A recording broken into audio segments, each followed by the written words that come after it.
প্রিয় শিক্ষার্থীরা, তোমরা কেমন আছো? তোমরা ভালো আছো, তাই না? গত ক্লাস তোমাদের কেমন লেগেছে?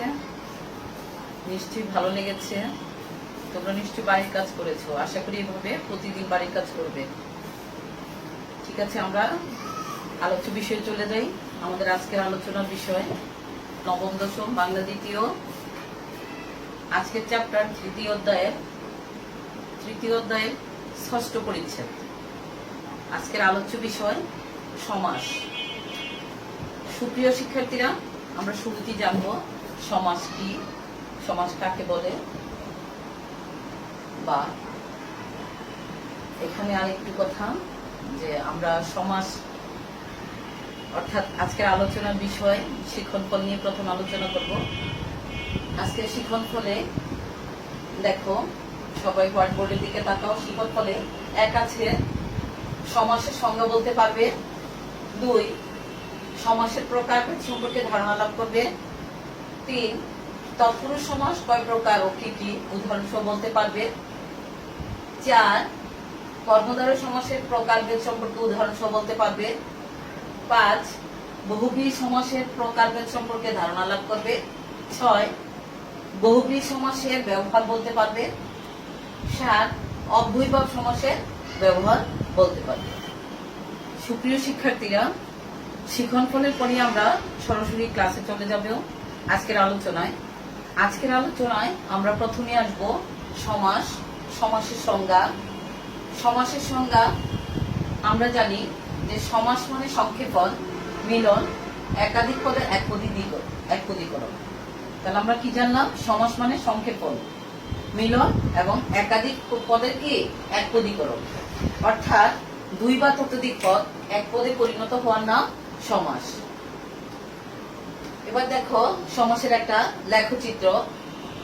সমাসের লেখচিত্রের মধ্যে আমরা কি পাবো? সমাসের প্রকারভেদটা দেখো। সমাস কয়েকটা ভাগে বিভক্ত। বাকগুলি: 1 দ্বন্দ্ব, তৎপুরুষ, কর্মধারয়, বহুব্রীহি, দ্বিগু, অব্যয়ভাব। এই কয়টা পেলাম আমরা এখানে? সমাসের 6টা ভাগ। আমরা জানবো এই সমাসের কিছু নিয়ম। যেমন একটা নিয়মে আসো যে সমাসের প্রক্রিয়ায় সমাস নিষ্পন্ন পদটির নাম সমস্ত পদ। অর্থাৎ আমরা যখন সমাস নির্ণয় করতে যাব তখন আমাদের জানতে হবে সমস্ত পদ কি। সুতরাং সমস্ত পদ জানার জন্য আমরা জানলাম যে সমাসের প্রক্রিয়ায় সমাস নিষ্পন্ন পদটির নাম সমস্ত পদ। আরেকটা জানবো যে সমস্ত পদ বা সমাস নিষ্পন্ন পদটির অন্তর্গত পদগুলোকে সমসমান পদ বলে। তাহলে এই বিষয়টা কিন্তু অত্যন্ত জরুরি। একটা সমসমান পদ আর একটা হচ্ছে সমস্ত পদ। হ্যালো শিক্ষার্থীরা, আমরা তারপরে চলে আসবো সমাসের প্রকারভেদ নিয়ে বিভিন্ন আলোচনা। আমরা চলে আসলাম সমাস 6 প্রকার। সেই সমাস 6 প্রকারের মধ্যে আমরা জানবো দ্বন্দ্ব সমাস, তৎপুরুষ সমাস, কর্মধারয় সমাস, বহুব্রীহি সমাস, দ্বিগু সমাস এবং অব্যয়ভাব সমাস। বিশেষ দ্রষ্টব্য, তোমাদের একটা বিষয় জানতে হবে। সমাসযুক্ত পদের প্রথম অংশকে বলা হয় পূর্বপদ এবং দ্বিতীয় অংশকে বলে উত্তরপদ বা শেষ পদ। আমি এখানে তোমাদের দেখিয়ে দিচ্ছি যে আমরা যখন সমাসগুলি নির্ণয় করব তখন আমাদের প্রদত্ত শব্দ,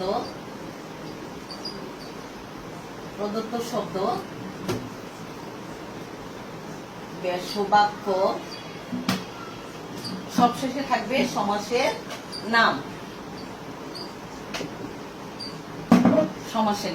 আমরা সেখানে যখন আমরা প্রত্যেকটা সমাসকে আমরা আলোচনা করব। যেমন আমরা আসবো দ্বন্দ্ব সমাস। যে সমাসে প্রত্যেকটি সমসমান পদের অর্থের সমান প্রাধান্য থাকে তাকে দ্বন্দ্ব সমাস বলে। প্রত্যেকটি সমসমান পদ অর্থাৎ পূর্বপদ এবং পরপদ। আমরা এখন এই পূর্বপদ ও পরপদ জানবো। এই ব্যাসবাক্যের মধ্যে দুটা সমাসটা যখন আমরা আলাদা করব, দুটা সমাস এখানে যেমন এই দ্বন্দ্ব সমাস কাকে বলে আমরা বললাম। দ্বন্দ্ব সমাসে আমরা কি পেলাম? একটা হলো তাল ও তমাল, অর্থাৎ তাল তমাল। এই তাল তমালটা হচ্ছে প্রদত্ত শব্দ, আর তাল ও তমাল হচ্ছে ব্যাসবাক্য। আর হচ্ছে কি, আরেকটা হচ্ছে দোয়াত কলম। তাহলে দোয়াত কলম হচ্ছে প্রদত্ত শব্দ, আর দোয়াত ও কলম এটা হচ্ছে ব্যাস বাক্য। আর সমাসের নাম কি আমরা আলোচনা করছি? দ্বন্দ্ব সমাস। সুতরাং এটা দ্বন্দ্ব সমাস। সুপ্রিয় শিক্ষার্থীরা, আমি আরো একটু ক্লিয়ার করি। আমরা প্রথমে কি জানলাম? দ্বন্দ্ব সমাস। দ্বন্দ্ব সমাসটা হচ্ছে যে সমাসের প্রত্যেকটি সমসমান পদের অর্থের প্রাধান্য থাকে এবং কি অর্থের প্রাধান্য থাকে এবং তাকে কি বলে? দ্বন্দ্ব সমাস বলে। অর্থাৎ প্রত্যেকটার মান কি থাকে? সমানভাবে প্রতীয়মান থাকে। পূর্বপদ যা, পরপদ তা, উত্তরপদ যা, শেষ পদ তা, অর্থাৎ প্রত্যেকেরই সমানভাবে প্রাধান্য থাকে। সুতরাং এই যে তাল তমাল, তাল ও তমাল, তাল হচ্ছে পূর্বপদ, তমাল পরপদ। আবার দোয়াত কলম, দোয়াত হচ্ছে পূর্বপদ, কলম হচ্ছে শেষ পদ। এবার আমরা জানবো কিভাবে জানবো যে এটা দ্বন্দ্ব সমাস। চেনার উপায়টা হচ্ছে দ্বন্দ্ব সমাসে পূর্বপদ ও পরপদের সম্বন্ধ বোঝাতে ব্যাস বাক্যে এবং ও আর তিনটি অপয়পদ ব্যবহৃত হয়। সুপ্রিয় শিক্ষার্থীরা, তাহলে আমরা কি জানলাম? যে দ্বন্দ্ব সমাস আমরা কিভাবে চিনব? দ্বন্দ্ব সমাস চিনব যে দ্বন্দ্ব সমাসে পূর্বপদ ও পরপদের কি থাকবে? সম্বন্ধ বোঝাতে ব্যাস বাক্যের মধ্যে থাকবে কি? ব্যাস বাক্য হচ্ছে এই যে ব্যাস বাক্য, ব্যাস বাক্যের মধ্যে কি থাকবে? তিনটা চিহ্ন থাকবে, একটা হচ্ছে এবং, একটা ও, আর একটা হচ্ছে আর। সুপ্রিয় শিক্ষার্থীরা, আমরা এখন আলোচনা করছি কি? দ্বন্দ্ব সমাস। এ পর্যায়ে আমরা আসবো দ্বন্দ্ব সমাসের বিভিন্ন ভাবে যে দ্বন্দ্ব সমাস সাধিত হয় সে নিয়মগুলি নিয়ে। দ্বন্দ্ব সমাসের কয়েক প্রকার সাধিত হয়। এই দ্বন্দ্ব সমাসের এক হচ্ছে মিলনার্থক শব্দযোগে। মিলনার্থক শব্দ হচ্ছে কি? মাসি পিসি। দেখো, মাসির সাথে পিসির মিল আছে, মাসি পিসি। তাহলে মাসি আর পিসি, আমরা দ্বন্দ্ব সমাস চেনার উপায়ের মধ্যে বলছি যে প্রত্যেকটা সমসমান পদের কি থাকবে? অর্থের প্রাধান্য থাকবে, অর্থাৎ পূর্বপদ এবং পরপদের অর্থের প্রাধান্য থাকবে। তাহলে এই যে মাসি, মাসির একটা প্রাধান্য আছে, আবার পিসি তারও কিন্তু একটা প্রাধান্য আছে। পরিবারে মাসির ভূমিকাও যথেষ্ট, আবার পিসির ভূমিকাও যথেষ্ট। মাসির সাথে পিসি, তাহলে আমরা কি একটা মিল খুঁজে পেলাম। আবার দেখো চা বিস্কুট, তাহলে এই চা বিস্কুট হচ্ছে কি?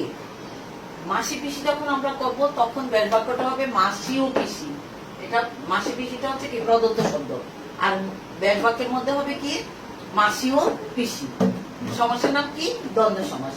আবার চা বিস্কুট যখন আমরা করব তখন প্রদত্ত শব্দ থাকবে চা বিস্কুট, ব্যাস বাক্যের মধ্যে হবে চা ও বিস্কুট। তাহলে আমরা কি এর আগে জেনে আসছি না যে দ্বন্দ্ব সমাস চিনার উপায় আমরা কিভাবে জানবো? তিনটা শব্দ আছে, একটা হচ্ছে ও আর। আমরা এই তিনটা শব্দ দেয় এবং ও এবং আর, এই তিনটা শব্দ দ্বারা বুঝবো। তাহলে আমরা এই দুই শব্দের মাঝে কি আমরা উদাহরণ বুঝতেছি যে এটা দ্বন্দ্ব সমাস। এবার আসো আমরা 3 নম্বরে যাব, 2 নম্বরে যাব। মিলনার্থকের পরে আসবো বিরোধার্থক। ওটা ছিল মিলন, চার বিস্কুটের সাথে মিল আছে, মাসুকির সাথে মিল আছে, সুতরাং ওটা মিলনার্থক শব্দযোগে দ্বন্দ্ব সমাস। এখন আসবো বিরোধার্থক শব্দযোগে। বিরোধ, একের সাথে অপরের বিরোধ। দা কুমড়া, যেমন দা যেখানে সেখানে কুমড়া, অর্থাৎ দা দিয়ে কুমড়া কাটা হয়। আবার কুমড়া না হলে দা কাটা যাবে না, সুতরাং দায়ের সাথে কুমড়ার সম্বন্ধ কি? শুধু কাটাকাটির সম্পর্ক, সুতরাং এটা বিরোধার্থক। তাহলে দা কুমড়া যখন করবো প্রদত্ত শব্দ থাকবে দা কুমড়া, আর ব্যাস বাক্যে থাকবে দাও কুমড়া। তেমনি স্বর্গ নরক যখন আমরা করব, দেখো স্বর্গ নরক এটাও কিন্তু একটা বিরোধার্থক। স্বর্গ মানে বেহেস, নরক, নরক হচ্ছে কি? দোজক, সুতরাং এটাও বিরোধার্থক। এখানে এই স্বর্গ নরক হচ্ছে প্রদত্ত শব্দ, ব্যাস বাক্য যখন আমরা করব তখন হবে স্বর্গ ও নরক। আর সমাসের নাম কি? দ্বন্দ্ব সমাস। এবার 3 নম্বর আসো বিপরীতার্থক। বিপরীতার্থক, আমরা একের বিপরীতে যা পাই সেটাই তো বিপরীতার্থক। তাহলে বিপরীতার্থক হলো কি? আয় ব্যয়। এই আয় ব্যয় হচ্ছে প্রদত্ত শব্দ, ব্যাস বাক্যে হবে আয় ও ব্যয়, সুতরাং এটা বিপরীতার্থক। ছোট বড়, ছোট বড়, তাহলে ছোট বড় হচ্ছে প্রদত্ত শব্দ, ব্যাস বাক্যে হবে ছোট ও বড়। 4 আসো অঙ্গবাচক। অঙ্গ হচ্ছে কি? শরীরের অঙ্গ প্রত্যঙ্গের কথা বলা হয়েছে। এখানে দেখো হাত পা, হাত পা প্রদত্ত শব্দ, তাহলে যখন আমরা ব্যাস বাক্য করবো এই ব্যাস বাক্য হচ্ছে হাত ও পা। এরপরে আসো আরেকটা মাথা মুন্ডু। মাথা মুন্ডু হচ্ছে প্রদত্ত শব্দ, ব্যাস বাক্যে কি হবে? মাথা ও মুন্ডু। নেক্সট আসো 5 নম্বর সংখ্যাবাচক। সংখ্যাবাচক শব্দ যুগে দ্বন্দ্ব সমাস।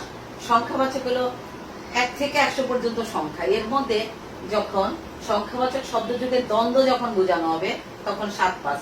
আমরা একে অপরকে বলি আমাকে 7-5 বুঝিও না। এই 7-5টা হচ্ছে কি? সংখ্যাবাচক দ্বন্দ্ব সমাস। এই 7-5টা যখন আমরা ব্যাস বাক্য করবো তখন হবে প্রদত্ত শব্দ 7-5 আর ব্যাস বাক্যে হবে 7 ও 5। আরো আছে কি 7-17, 19-20, এগুলি হচ্ছে কি, এগুলি হচ্ছে সংখ্যাবাচক দ্বন্দ্ব সমাস। 6 আসো সুপ্রিয় শিক্ষার্থীরা, 6 দেখো, লক্ষ্য করো, সমার্থক, সমার্থক শব্দযোগে কি দ্বন্দ্ব সমাস। এখানে সমার্থক, সমার্থক একই শব্দের বিভিন্ন অর্থগুলি যখন, যেমন হাট ও বাজার, যেখানে হাট বসে সেখানে বাজার, তাহলে হাট ও বাজারটা এটা হচ্ছে কি একটা সমার্থক শব্দ। খাতা পত্র, খাতা, খাতা থাকলে খাতায়, খাতার সাথে পত্রের মিল আছে, সুতরাং এটা কি, এটা একটা সমার্থক শব্দ। খাতা ও পত্র হচ্ছে সমার্থক। আমরা যখন হাট বাজার ব্যাস বাক্য করবো, হাট বাজার হচ্ছে মূল শব্দ, ব্যাস বাক্যে হবে হাট ও বাজার। ঠিক তেমনি খাতা পত্র যখন করবো সেটাও মূল শব্দ থাকবে খাতা পত্র, ব্যাস বাক্যে করবো খাতা ও পত্র। তদ্রূপ আমরা আসো 7 নম্বরে আসবো প্রায় সমার্থক ও সহচর, মানে এটা প্রায় সমার্থকও হবে আবার সহচরও হবে।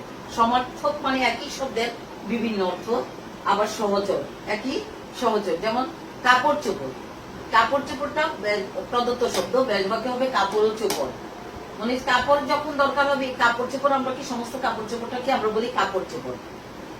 আমরা জামা কাপড়, ব্লাউজ, পেটিকোট ইত্যাদিকে, প্যান্ট শার্ট, এই সব মিলাই কি আমরা কি বলি কাপড় চোপড়। ঠিক ঠিক দয়া মায়া, দয়া মায়া, কারোর প্রতি যদি কোনো ভালোবাসা থাকে, দয়া মায়া থাকা, এটাই কিন্তু স্বাভাবিক। সুতরাং এই দয়া মায়াটা হচ্ছে কি প্রায় সমার্থক ও সহচর। এই দয়া মায়াটাই প্রদত্ত শব্দ, ব্যাস বাক্য হবে দয়া ও মায়া। এবার আসো 8 নম্বর, দুটি সর্বনাম, মানে পাশাপাশি কি থাকবে, দুটি সর্বনাম থাকবে। আমরা জানি যে সর্বনাম কোনগুলি, সর্বনাম হচ্ছে বিশেষ্য, সর্বনাম হচ্ছে বিশেষের পরিবর্তে যা বসে, তাই হচ্ছে কি বিশেষের পরিবর্তে যা বসে সেটা হচ্ছে কি সর্বনাম। যেমন যে, সে, যথা, তথা, হ্যাঁ, এগুলি হচ্ছে কি সর্বনাম। অর্থাৎ নাউনের পরিবর্তে যা বসে তাই প্রনাউন, এই প্রনাউনটাই হচ্ছে সর্বনাম। সুতরাং এটা হলো কি যে, সে, যে হলো কোনো এক ব্যক্তিকে আমরা বলতে পারি, সে, সেও কোনো এক ব্যক্তিকে বলতে পারি, যথা তথা অর্থাৎ যেখানে সেখানে, এরকম আমরা বলতে পারি। সুতরাং এগুলি হচ্ছে দুটি সর্বনাম পাশাপাশি, যে, সে, যথা তথা, যাহা তাহা। এগুলিও যখন আমরা করব, এগুলো দুটি সর্বনাম যদি, তাহলে যে, সে, যে, সেই থাকবে, যথা তথা। 9 হচ্ছে দুটি ক্রিয়া, দুটি ক্রিয়া হলো দেখাশোনা, চলাফেরা। এই দেখাশোনাটা, দেখাশোনাটা ক্রিয়া, মানে দেখাশোনা ক্রিয়া হচ্ছে কি কোনো কিছু দ্বারা করা, কোনো কিছু দ্বারা করা, খাওয়া, যাওয়া, হওয়া, পড়া ইত্যাদি যখন বোঝায় তখনই সেটা হয় ক্রিয়া। সুতরাং দেখাশোনা, চলাফেরা, খাওয়া, পড়া ইত্যাদি সবই হচ্ছে কি ক্রিয়া। সুপ্রিয় শিক্ষার্থীরা, আমরা তাহলে কি দ্বন্দ্ব সমাসগুলি আমরা একে করে বুঝে আসতেছি, মিলনার্থক থেকে শুরু করে, মিলনার্থক, বিরোধার্থক, বিপরীতার্থক, এভাবে আমরা দুটি ক্রিয়া কিভাবে পাশাপাশি ব্যবহৃত হয়েছে, ক্রিয়া বিশেষণ, দুটি ক্রিয়াও ব্যবহার হয়েছে, আবার এরপরে কি হয়েছে দুটি ক্রিয়া বিশেষণও ব্যবহার হয়েছে। সুপ্রিয় শিক্ষার্থীরা, বিশেষণটা আমরা জেনে নিব। বিশেষণটা হচ্ছে কি যে পদ দ্বারা কি বোঝায়, বিশেষ্য সর্বনামের দোষগুণ। সর্বনামটা ছিল বিশেষের পরিবর্তে যে পদ বসে সেটা ছিল সর্বনাম, আর বিশেষণটা হচ্ছে কি বিশেষ্য সর্বনামের দোষগুণ যা দ্বারা প্রকাশ করা হয় সেটা হচ্ছে সর্বনাম, সেটাই হচ্ছে বিশেষণ। সুতরাং দুটি ক্রিয়া বিশেষণ দেখো, আগে পাছে, এখানে ক্রিয়া বিশেষণ, আগে পাছে, আবার ধীরে সুস্থে, ক্রিয়া বিশেষণ। 11 নম্বর আসো দুটি বিশেষণ, শুধুমাত্র বিশেষণ। এখানে আসল নকল, আসলটা হচ্ছে একটা বিশেষণ, নকলটা একটা বিশেষণ, আবার ভালো একটা বিশেষণ, মন্দ একটা বিশেষণ। তাহলে একটা পেলাম, দুটি বিশেষণের মধ্যে একটা পেলাম আসল নকল, আর একটা পেলাম কি ভালো মন্দ। সুপ্রিয় শিক্ষার্থীরা, তাহলে আমরা আজকে এখানে কি পেলাম, দ্বন্দ্ব সমাস যে বিভিন্নভাবে সাধিত হয় সেই তার কয়েকটি ব্যবহার, এক এক করে আমরা 11টি ব্যবহার সম্পর্কে বলেছি, 11টি ব্যবহার সম্পর্কে আমরা আলোচনা করেছি। এখানে আমরা আরো একটা বিষয় জানবো, যে সেটা হচ্ছে কি অলুক দ্বন্দ্ব সমাস।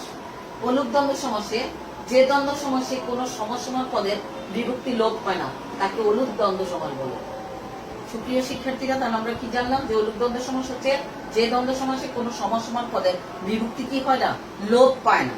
লোপ পায় না, লোপ মানে বিলুপ্তি হওয়া, বিলুপ্তি হয় না, তাকে বলে কি অলুক দ্বন্দ্ব সমাস। এরকম ব্যবহারটা হচ্ছে কি দুধে ভাতে, এই দুধে ভাতে এখানে কিন্তু বিভক্তির লোপ হয় না, এটা দুধে ভাতে, দুধে ভাতে। সুপ্রিয় শিক্ষার্থীরা, আশা করি আজকের ক্লাসটি তোমরা বুঝতে পেরেছ। আজকের আমাদের আলোচনার বিষয় ছিল সমাস। সমাস এই চ্যাপ্টারটা আসলে বিশাল একটা চ্যাপ্টার। এটা ইচ্ছা করলে তোমাদেরকে একদিনই 1 ঘন্টায় 40 মিনিটে শেষ করার মতো কোনো বিষয় না। সুতরাং এই ক্লাসটা করতে আমাদের সমাসের উপর 4 থেকে 5টা ক্লাস দিতে হবে। প্রতিটা বিষয় তোমাদেরকে আলাদা আলাদা করে গুরুত্ব সহকারে বোঝাতে হবে, যাতে তোমরা প্রত্যেকটা বিষয় সম্পর্কে ভালোভাবে ধারণা লাভ করতে পারো। আমি সেভাবেই তোমাদেরকে ক্লাসটা নেওয়ার চেষ্টা করব। আমি আশা করব তোমরা মনোযোগ সহকারে প্রাণপণে বোঝার চেষ্টা করবা এবং মনোযোগ সহকারে ক্লাসটা প্রতিদিন আয়ত্ত করার চেষ্টা করবে এবং অনলাইনে ক্লাসটা তোমরা অবশ্যই করবে, সেই প্রত্যাশা তোমাদের কাছে থাকবে। যদি তোমরা দৈনিক এই ক্লাসগুলি করো তাহলে সমাসের একটা ক্লাস যদি বাদ দাও তাহলে পুরোটাই বুঝতে পারবে না। সুতরাং আজকে থেকে এক এক করে সিরিয়ালে প্রত্যেকটা ক্লাস দেওয়া হবে, প্রত্যেকটা ক্লাস করার চেষ্টা করবে। আসলে ক্লাসে ক্লাস দেওয়া আর অনলাইনে ক্লাস দেওয়া একটু তো পার্থক্য থাকবেই, বিভিন্ন ঝামেলা হয়, বিভিন্ন কিছু হয়, তবুও তোমরা ক্লাসগুলি চেষ্টা করবে সুন্দরভাবে করার জন্য। সুপ্রিয় শিক্ষার্থীরা, আজকে আমরা শিক্ষণ ফলের বিভিন্ন অংশের মধ্যে দ্বন্দ্ব সমাস নিয়ে আলোচনা করলাম। আজকের এই দ্বন্দ্ব সমাস তোমরা ভালোভাবে এটা বোঝার চেষ্টা করবে, একটু হোমওয়ার্ক গুলি করবে। প্রতিদিনের কাজ করলে কোনো কিছুই তোমাদের পিছনে পড়ার উপায় থাকবে না। তো আশা করি তোমরা ক্লাসটা সুন্দরভাবে করবে। তোমরা ক্লাসটা বুঝছো বা বুঝতে পারবে, ক্লাসটা করবে, সুন্দরভাবে হোমওয়ার্ক করার চেষ্টা করবে এবং তোমরা ভালো থাকো, সুন্দর থাকো, তোমাদের সুন্দর জীবনের প্রত্যাশায়। আল্লাহ হাফেজ।